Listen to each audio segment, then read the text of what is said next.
지난 주간에 전 세계는 우리 시대의 가장 위대한 복음 증거자, 전도자이신 빌리 그레엄 목사님의 소천 소식을 접하고 큰 아쉬움에 사로잡혔습니다. 15살 때 주님을 영접하고 시카고 휘튼 대학을 졸업하신 후에 99세로 소천 받으시기까지 참 한 길을 걸어오신 그런 분이십니다. 특별히 그의 생애의 마지막 집회가 뉴욕에서 있었기 때문에 우리 뉴요커들에게는 남다른 그 소회가 있습니다. 언제죠? 2005년 아주 굉장히 더위가 기승을 부렸던 6월 말에 3일 동안 프레시메도 코로나 파크 지구본이 커다랗게 있는 그 넓은 광장에서 연인원 23만 명이 그때 모였습니다. 그레엄 목사님이 미국과 전 세계를 두루 순회하시면서 많은 집회를 인도하셨는데 그분 말씀이 가장 많은 사람이 모였던 집회로 한국 집회를 꼽고 있습니다. 1973년 여의도 광장, 사진 한번 보실까요? 아주 귀한 사진입니다. 1973년 그때도 아마 한여름이었을 텐데 100만 명 이상의 한국인들이 참석을 했었죠. 그 당시 여의도 저 윗부분에 보면 지어진 지 얼마 안 된 것으로 보이는 건물이 하나 보이죠. 그리고 그 앞에 아스팔트가 이렇게 보이는데 그 당시에는 비행기 활주로로 사용되었다고 합니다.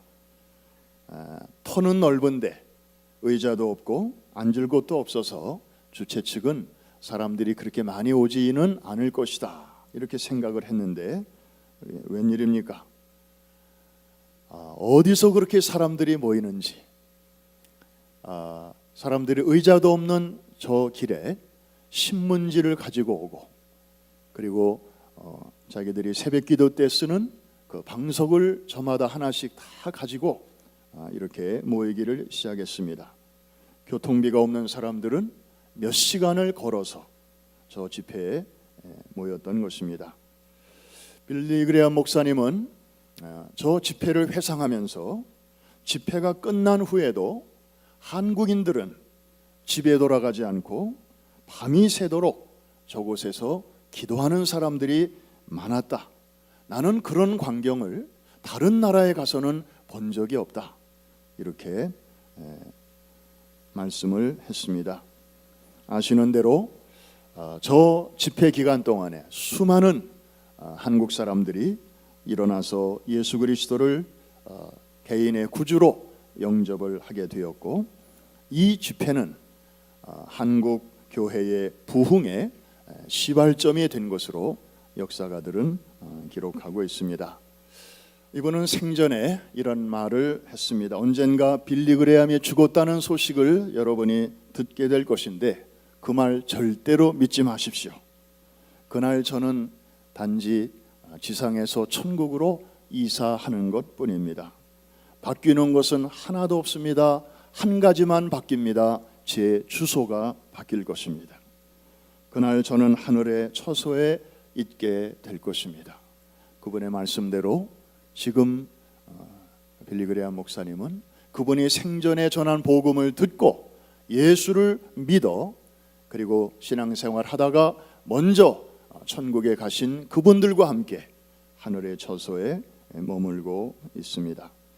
사랑하는 성도 여러분, 아까 저 73년도에 여의도의 저 뜨거운 열기를 우리가 사진으로 보면서 한 가지 마음에 기도가 되고 또 확신하는 것은 하나님께서 한국교회를 결코 버리지 아니하실 줄로 믿습니다.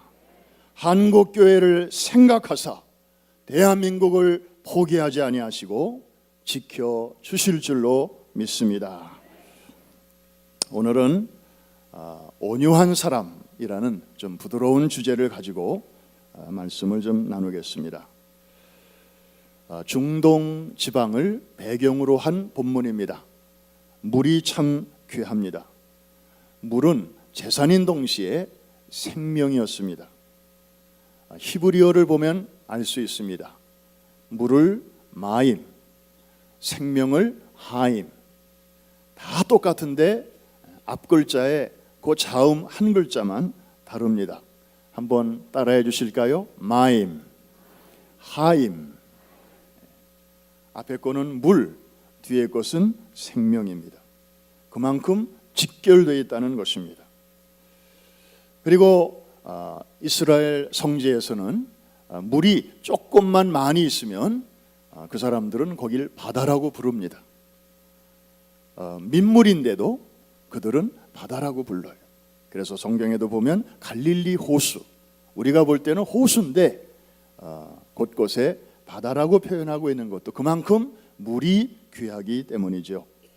그러다 보니 물을 둘러싼 분쟁과 갈등과 그리고 다툼이 그치지를 않았습니다. 오늘 본문도 보면 이 우물을 가지고 이제 세 종류의 사람이 등장하고 있습니다. 첫 번째로는 우물을 빼앗는 사람이 있습니다. 남이 열심히 잘 파내온 그 우물을 빼앗는 것이죠. 당시에 그랄의 목자들이 그랬습니다.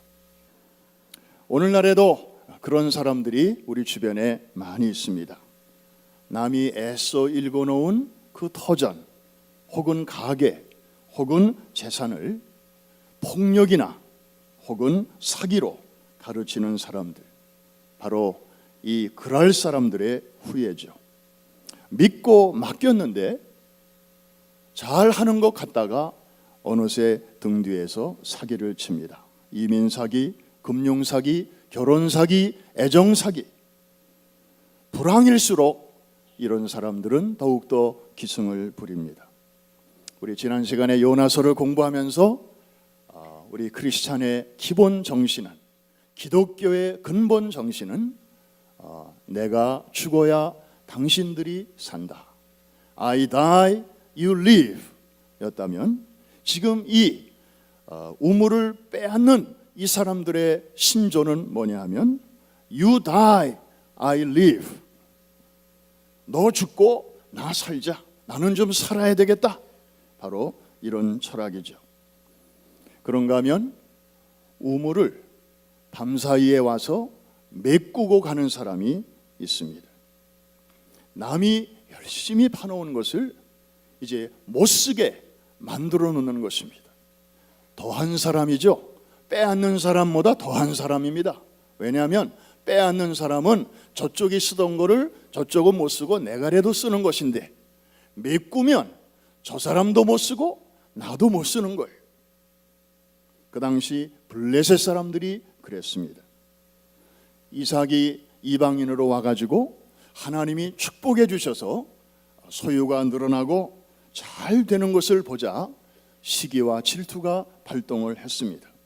그래서 우물을 그냥 막아버린 것입니다. 남이 잘 되는 꼴을 못 보는 스타일입니다.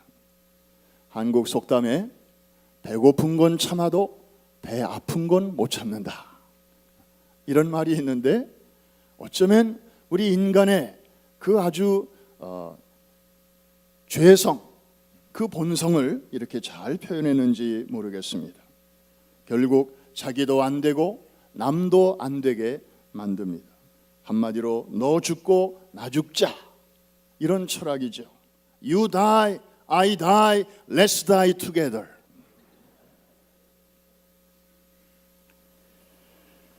그런데 여러분, 세상에는 이런 사람들만 있는 것은 아니죠.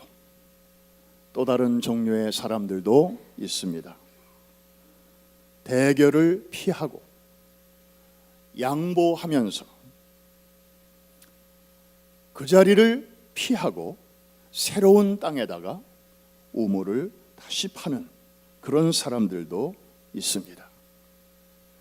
그 당시 이삭이 그랬습니다. 오늘 본문 17절부터 몇 절을 쭉 읽어보면 그 당시에 있었던 그 갈등과 다툼과 시기와 질투, 그런 가운데서도 이삭이라고 하는 그 시대의 크리스찬은 어떻게 처신했는지를 우리에게 잘 보여줍니다. 이제부터 몇 절을 같이 이렇게 읽을 텐데, 거기서 이삭이 우물을 팠다고 하는 것이 몇 번 정도 나오는지 여러분들이 한번 카운트를 해보시기 바랍니다. 17절부터 같이 읽습니다. 시작. 이삭이 그곳을 떠나 그랄 골짜기에 장막을 치고 거기 거류하며 그 아버지 아브라함 때 팠던 우물들을 다시 팠으니 이는 아브라함이 죽은 후에 블레셋 사람이 그 우물들을 메웠음이라. 이삭이 그 우물들의 이름을 그의 아버지가 부르던 이름으로 불렀더라. 이삭의 종들이 골짜기를 파서 샘 근원을 얻었더니 그랄 목자들이 이삭의 목자와 다투어 이르되 이 물은 우리의 것이라 하매 이삭이 그 다툼으로 말미암아 그 우물 이름을 에색이라 하였으며 또 다른 우물을 팠더니 그들이 또 다툼으로 그 이름을 신나라 하였으며 이삭이 거기서 옮겨 다른 우물을 팠더니 그들이 다투지 아니하였으므로 그 이름을 르호봇이라 하여 이르되 이제는 여호와께서 우리를 위하여 넓게 하셨으니 이 땅에서 우리가 번성하리로다 하였더라. 자, 이삭이 몇 번 정도 팠습니까?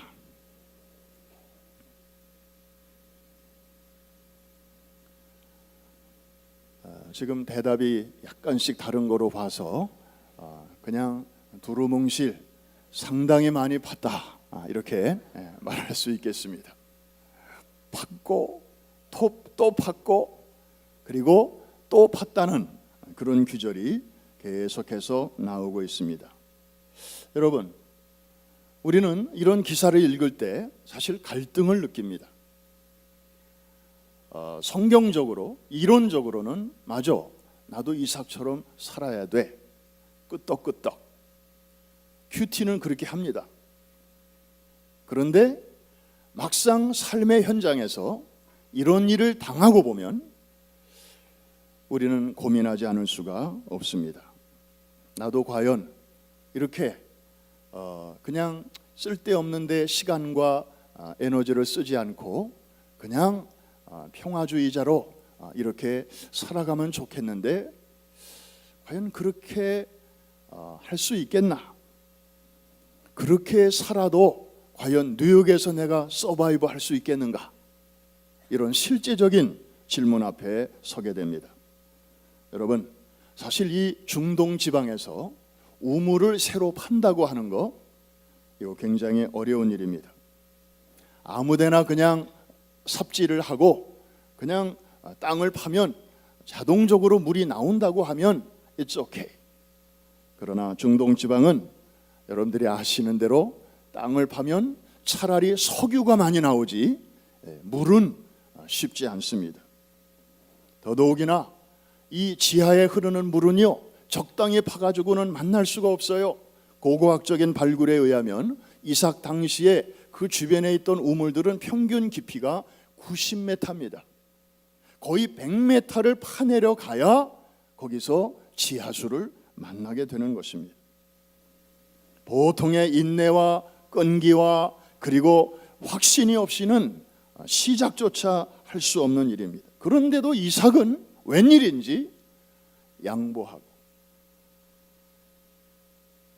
빼앗으면 그냥 싸우지 않고 그 자리를 옮기고, 메우면 또 거기서 변론하지 않고 또 옮기고, 묵묵히 다른 곳에 가서 새로운 우물을 파고 있습니다. 여기서 우리는 이삭의 독특한 면, 다시 말하면 온유한 성품을 발견하게 됩니다. 여러분, 성경에 보면 겸손과 온유, 이것은 늘 이렇게 절친한 친구처럼 같이 나오고 있습니다. 온유가 뭔가요? 청년들한테 물어보면 절반은 이렇게 대답합니다. 온유요? 그 대한민국의 그 K-팝 그룹 샤이니의 그 멤버 아닌가요? 요 웃는 분들은 좀 신세대. 왜 웃어? 이런 분들은 쉰 세대. 온유라고 하는 한국말의 뜻은 따뜻하고 부드럽다, 그런 뜻이죠. 영어 성경에 보니까 NIV에는 gentleness, 그리고 킹 제임스 버전에는 meekness라는 그런 단어를 쓰고 있습니다. 잘못 오해하면 약하고 좀 연약한 그런 이미지로 오해될 수가 있는데, 이 성경에서 말하는 온유는 절대로 그런 이미지가 아닙니다. 헬라어 원어로 프라우테스라고 하는데, 이것은 말과 관련된 단어입니다. 거친 야생마를 데려다가 주인이 잘 조련시켜서 이제 주인이 가자는 대로 가고 또 서자는 대로 서고 주인의 말을 잘 듣는 말로 훈련되었을 때 그 말을 가리켜서 프라우테스 말이라고 부릅니다. 그리고 그런 성품을 가리켜 성경에서는 온유라고 말을 하는 것이죠. 그러므로 날 때부터 이렇게 아주 천성적으로 온순한 성품을 가지고 태어나는 사람들이 있죠. 여러분 형제들 중에도 있고 여러분 주변에도 그런 분들이 있습니다. 이거는 온유하고 조금 거리가 있습니다. 부모로부터 타고난 것은 온순. 그러나 이 온유는 원래 굉장히 야성적이고 거친 것인데, 그것이 이렇게 잘 다듬어졌을 때의 상태가 바로 온유인 것입니다. 여러분 민수기 12장 3절에 보면 모세를 가리켜 이런 표현이 있습니다. 그의 온유함이 지면의 모든 사람보다 뛰어나더라. 여러분 모세의 성품, 원래 성품 아시죠? 어땠습니까? 아주 온순하고 부드럽고 아주 소프트하고 그랬나요? 그것과는 거리가 좀 먼 사람이었습니다. 오죽하면 왕자였을 때 그냥 거리를 이렇게 순찰하다가 자기 동족이 고통당하는 모습을 보고 그냥 지나갈 수도 있는데 욱하는 기질을 참지 못해서 그 핍박하는 애굽 사람을 그 자리에서 쳐 죽이고 그랬던 사람 아닙니까? 그 성깔 때문에, 그 성품 때문에 하루아침에 왕자의 신분을 다 상실하고 미디안 광야로 쫓겨가서 훈련을 받게 됩니다. 말 못하는 양들과 함께 40년을 지내면서 하나님은 모세를 훈련시키셨습니다. 아무 때나 행사하는 그런 힘을 꼭 필요한 일에만 쓸 수 있도록 마치 야생마를 조련하시듯이 그렇게 다듬으신 후에 그를 광야의 지도자로 쓰셨습니다.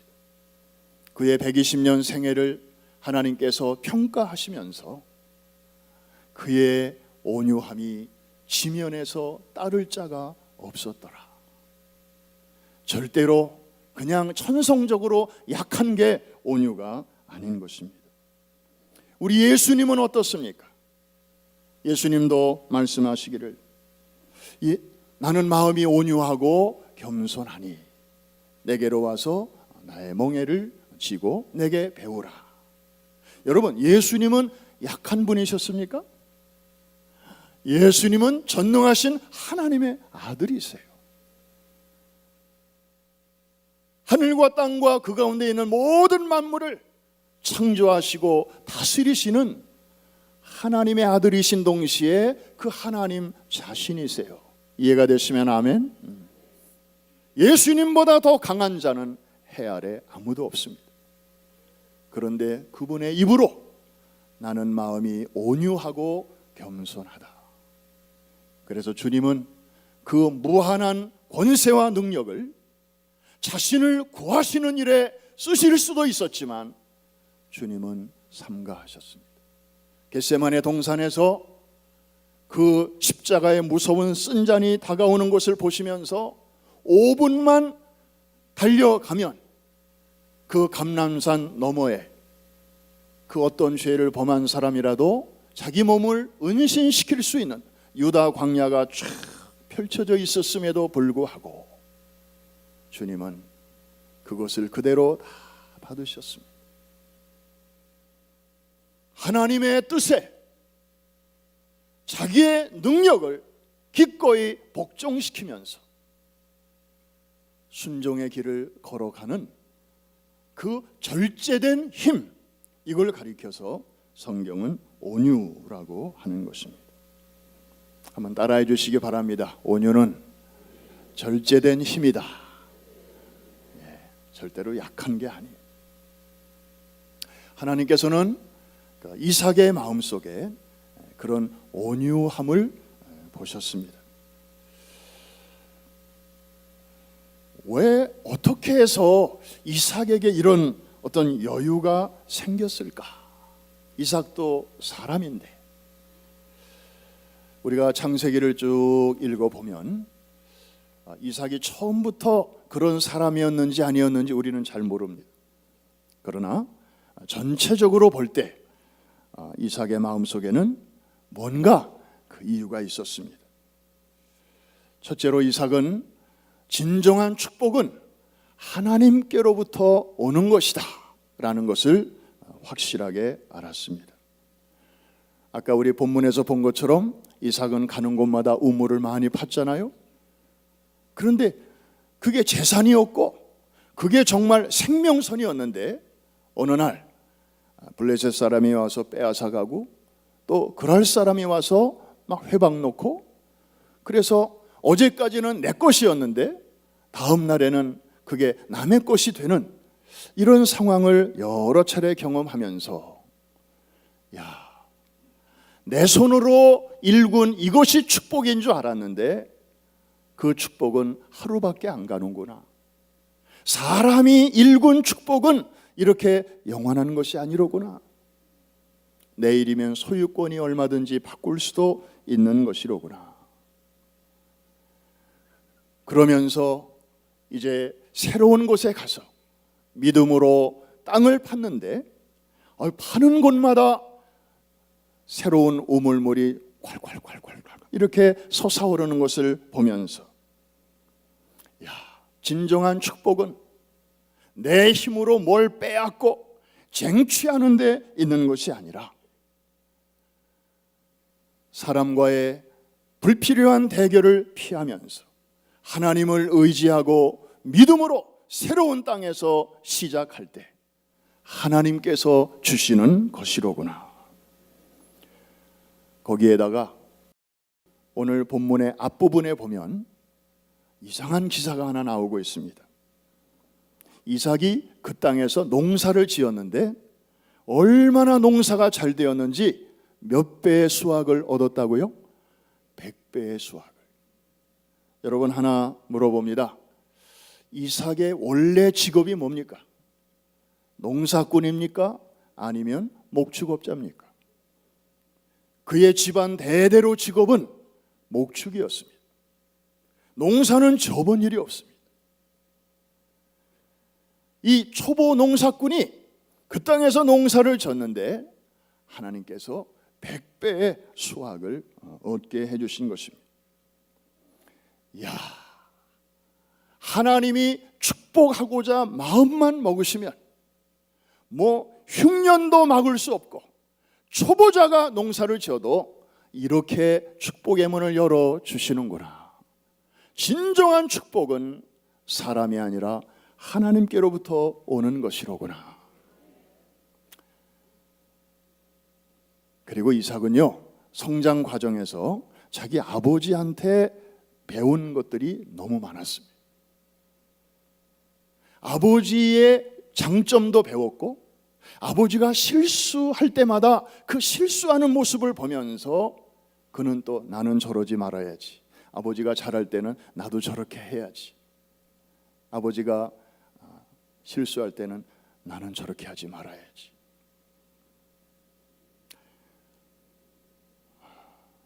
이삭은 결혼을 늦게 했습니다.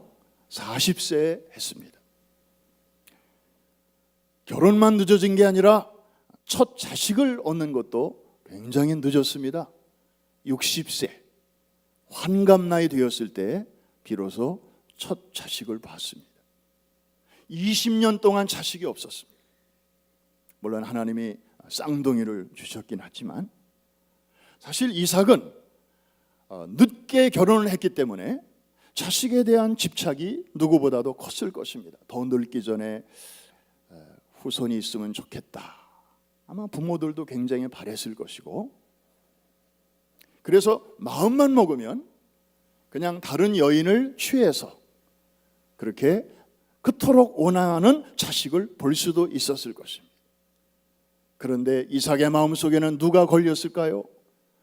자기 부모가 걸렸습니다. 부모가 그렇게 하다가 이스마엘을 낳지 않았는가? 그래서 그 일 때문에 하나님이 13년 동안이나 한 번도 찾아오지 아니하시고 한마디도 말씀하지 아니하시고 하나님이 슬픔에 잠기시지 않았던가?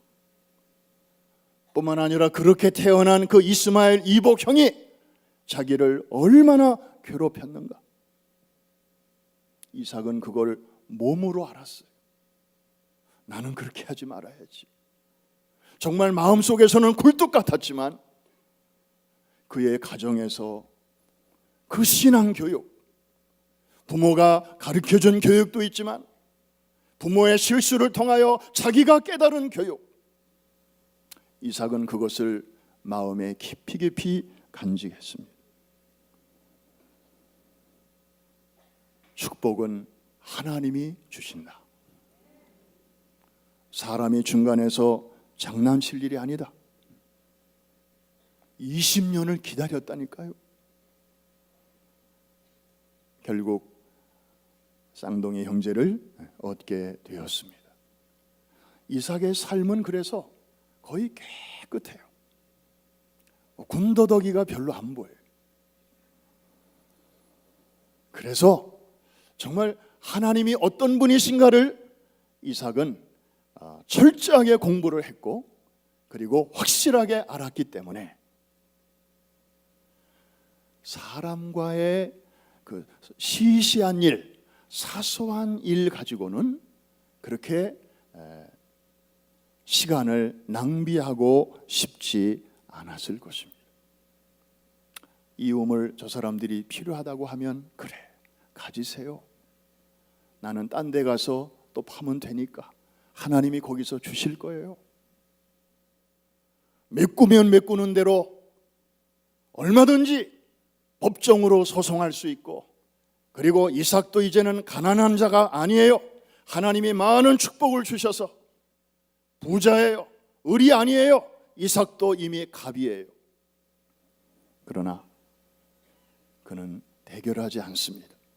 하나님의 영광 가리울까 봐 그는 조용히 물러납니다.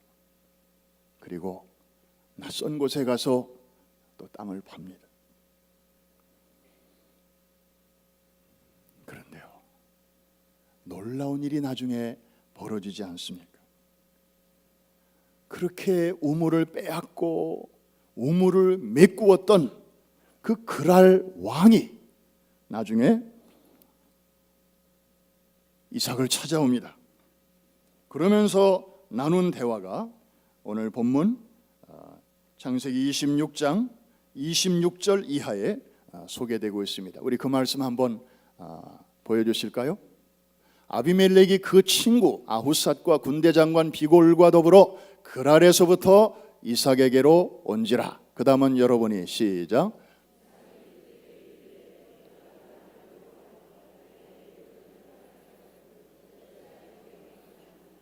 그들이 이르되 여호와께서 너와 함께 계심을 우리가 분명히 보았으므로 우리의 사이 곧 우리와 너 사이에 맹세하여 너와 계약을 맺으리라 말하였노라. 누구의 말입니까? 아비멜렉의 말입니다. 어느 지역의 왕이라고요? 그랄 왕. 우물을 빼앗았던, 그 나쁜 짓을 일삼았던 고약한 그 자가 와서 이제 아브라함에게 저렇게 납작 자세를 낮추고 저런 말을 합니다. 29절까지 같이 읽죠. 시작. 너는 우리를 해하지 말라. 이는 우리가 너를 범하지 아니하고 선한 일만 내게 행하여 내가 평안히 가게 하였음이니라. 이제 너는 여호와께 복을 받은 자이니라. 그랬더니 그 다음에 이삭이 어떤 행동을 취하는지 한번 같이 읽습니다.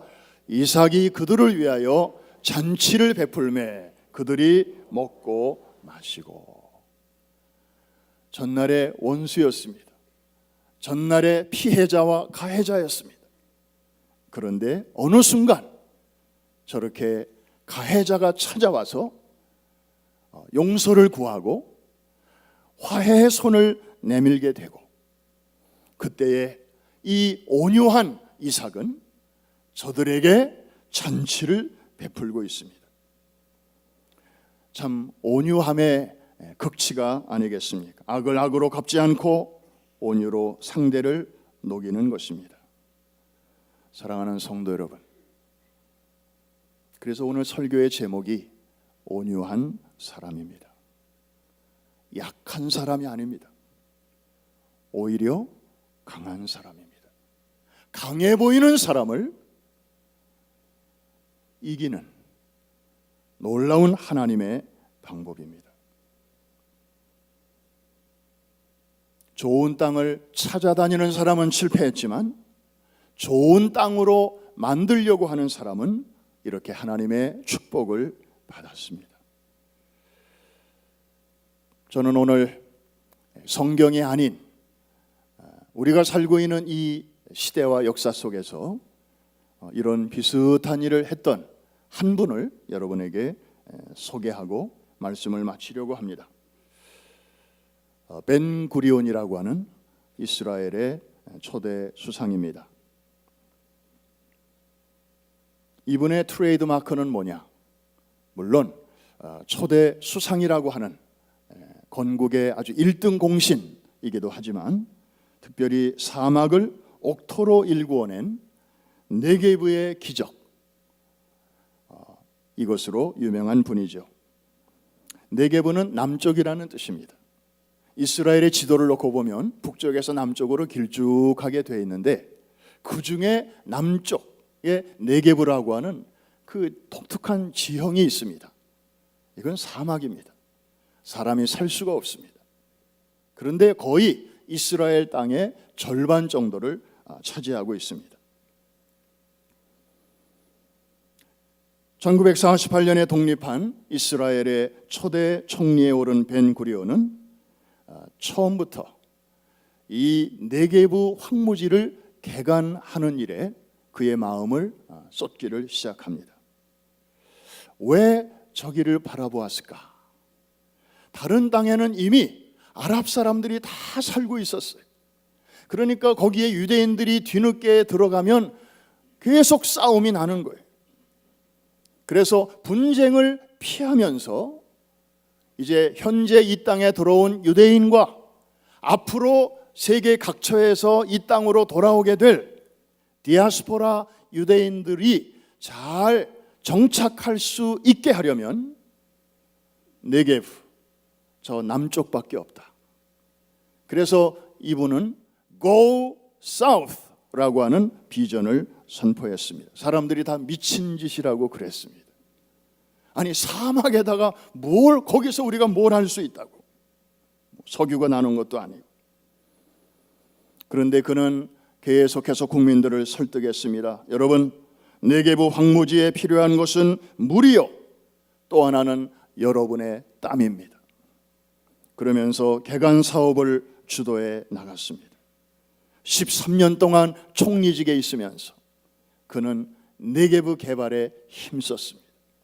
그리고 그 자신도 틈만 나면 네게브에 있는 키부츠에 거처를 정하고 거기 농사꾼들과 함께 농사를 함께 지었습니다. 송수관을 만들어서 북쪽의 갈릴리 호수에서 그 담수를 이 사막에다가 끌어오는가 하면 저 남쪽에 있는 사해, 일반 바다보다 염도가 10배나 더 높은 그 짜디짠 물을 끌어다가 이것을 담수로 바꾸어서 또 물을 주었습니다.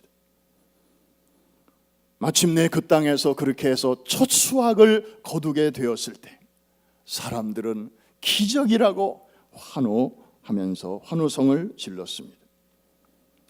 그는 명예롭게 총리직에서 물러나는 날 그 공관을 떠나면서 그 차를 운전하는 운전기사에게 딴 데 가지 말고 Go South, 네겝으로 가자고 그렇게 말을 했다고 합니다. 지금도 이스라엘 사람들은 네겝의 한복판에 있는 스데보켈이라고 하는 그 키부츠에 나란히 누워있는 그 벤구리온 수상 부부의 무덤을 찾아가서 황무지에 장미꽃을 피운 그의 개척정신을 기리고 또 배워가고 있다고 합니다. 사랑하는 성도 여러분, 이삭은 남이 파놓은 우물을 쟁취하는 사람이 아니었고 하나님이 축복의 시혜자라고 하는 확고한 신앙을 가지고 황무지를 찾아가 그곳에 우물을 팠던 우물 파는 사람이었습니다. 그런 이삭을 하나님께서는 축복하셨습니다. 주변에 있던 사람들이 결국에는 그 앞에 무릎을 꿇게 하셨습니다. 사랑하는 성도 여러분, 우리도 여러분이 살고 있는 곳을 이삭처럼 거기가 설령 황무지와 같은 곳이라 할지라도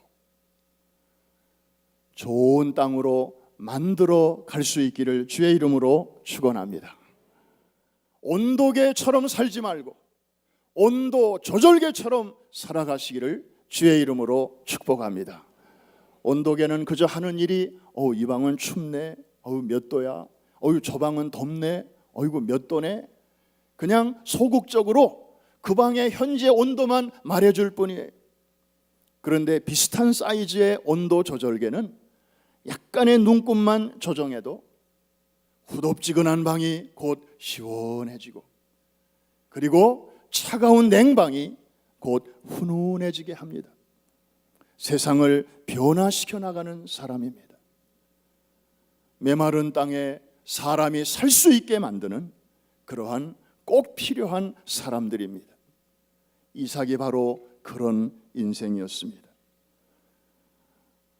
오늘날에도 크게 두 종류의 사람들이 있는 것 같습니다. 지금보다 더 좋은 환경을 찾아서 계속 순례하는 사람들이 있는가 하면 지금 있는 이 환경을 더 좋은 환경으로 바꾸어 나가는 사람들이 있습니다. 여러분들이 속해 있는 목장보다 더 좋은 목장을 찾아 나서지 마시기 바랍니다. 여러분의 목장을 황무지에 장미꽃이 피어나는 그러한 하나님의 땅으로 여러분이 스스로 한번 가꾸어 보시기를 주의 이름으로 축복합니다. 그런데 그 방법이 억지가 아니고 폭력이 아니고 강압이 아니고 온유함으로. 그 온유함은 어디서 나오는 것입니까? 축복의 진정한 주인은 하나님이시다. 사람이 물론 애는 쓰는 것이지만 그러나 사람이 성을 지켜도 하나님이 지켜주지 아니하시면 파수꾼의 경성함이 허사이고 사람이 집을 세워도 하나님이 지켜주지 아니하시면 다 헛것이 되듯이 하나님의 살아계심 앞에 철저히 우리 자신을 순종시키고 그리고 우리 안에 거하시는 성령님의 인도하심에 나의 뜻과 나의 길과 나의 방법을 거기에 복종시킬 때 거기서 진정한 온유함의 맷집이 우리 안에 길러지게 되는 줄로 믿습니다. 자기중심적인 야망이나 인간적인 질투나 세속적인 경쟁심은 다 버리고 오직 성령 안에 있는 온유함으로 여러분의 주변을 아름답게 변화시키며 그곳에 정말 메마른 땅에 아름다운 꽃과 달콤한 과일이 주렁주렁 달릴 수 있게 하는 이 시대에 이삭의 후예들이 되시기를 주님의 이름으로 축원합니다.